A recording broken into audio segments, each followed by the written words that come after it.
Sabe, quando a gente pensa em guitarra elétrica, quais nomes vêm à cabeça? Fender, Gibson, né? São os gigantes.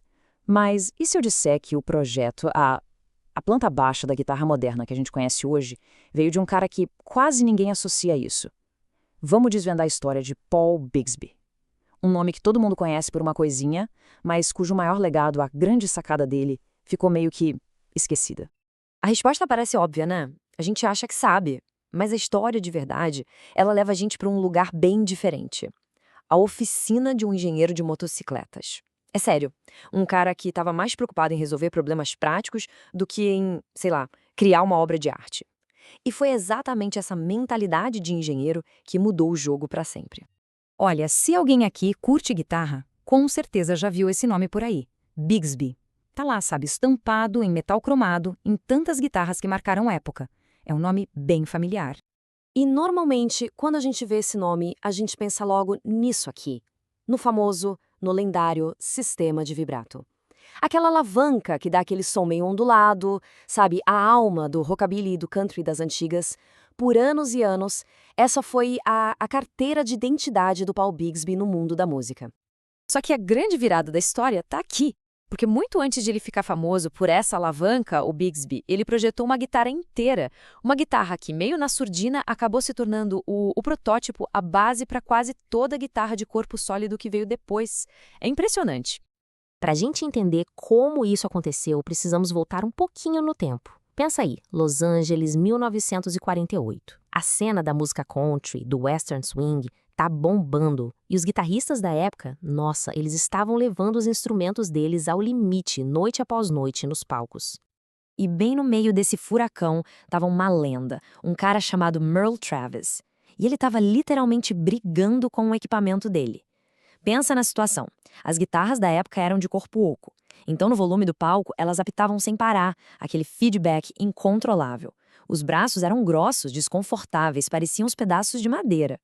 E a afinação? Era uma guerra constante, especialmente com os vibratos da época que viviam rebentando as cordas. Ele só precisava de uma coisa que funcionasse, sabe? Simples assim. E a solução para isso não veio de um luthier, um construtor de guitarras tradicional, não.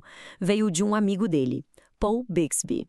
E o Bigsby, ele não era desse mundo. Ele era engenheiro mecânico. O negócio dele era motocicleta, peça de avião. A cabeça dele não estava presa na tradição de fazer violino, sabe? Ele pensava em metal, em precisão milimétrica e, acima de tudo, ele pensava em função. A coisa tinha que funcionar. Então, o cenário era esse. Travis chegou com a lista de problemas e o Bigsby, com aquela cabeça de engenheiro, veio com uma solução que era simplesmente radical. Ele criou a guitarra que basicamente virou o protótipo de toda a era moderna.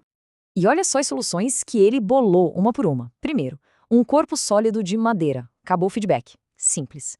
Depois, um braço mais fino e, aqui está o pulo do gato, um braço aparafusado no corpo.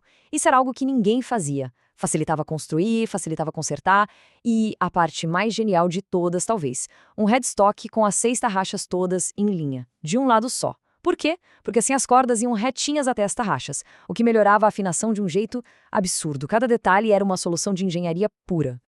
E claro, essa guitarra não ficou escondida. Ela começou a circular, a aparecer nos palcos, nos estúdios lá da Califórnia, e como era de se esperar, ela acabou chamando a atenção de outras pessoas, outros inovadores da época, e tinha um cara, em especial, que estava de olho, prestando muita atenção em tudo aquilo. E aqui está o elo perdido da história. É fato histórico documentado. Um cara que fabricava amplificadores e lap steels na região, um tal de Leo Fender, viu e examinou essa guitarra do Bigsby com as próprias mãos. Essa é a ponte, a conexão direta entre a faísca de genialidade do Bigsby e a explosão que estava prestes a acontecer no mundo da música.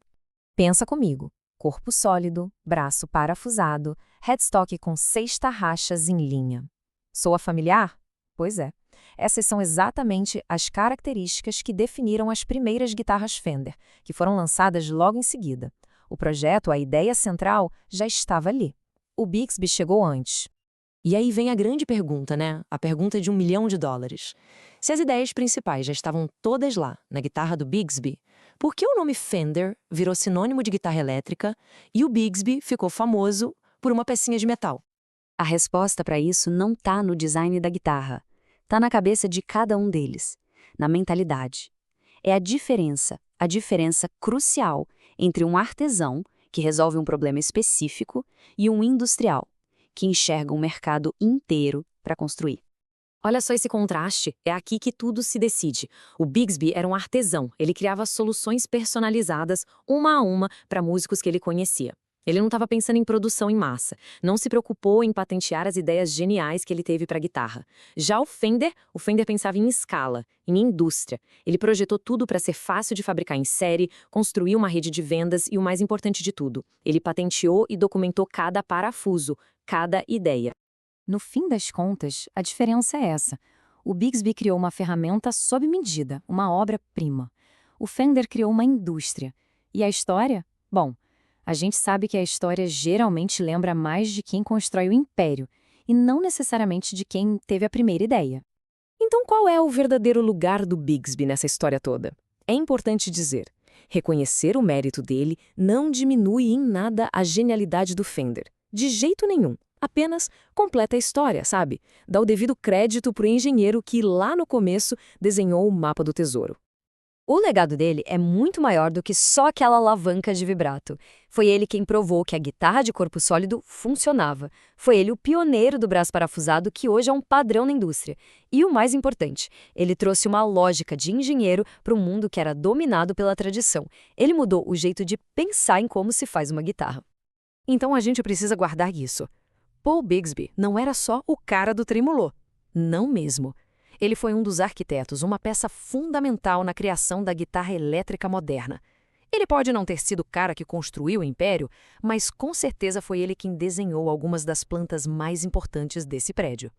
E essa história toda do Bixby acaba deixando uma reflexão, né? Se a história, como dizem, é escrita pelos vencedores, quantos outros pioneiros em todas as áreas, não só na música, quantos outros Bixbys ainda estão por aí, meio nas sombras, só esperando para que a sua verdadeira contribuição seja finalmente contada?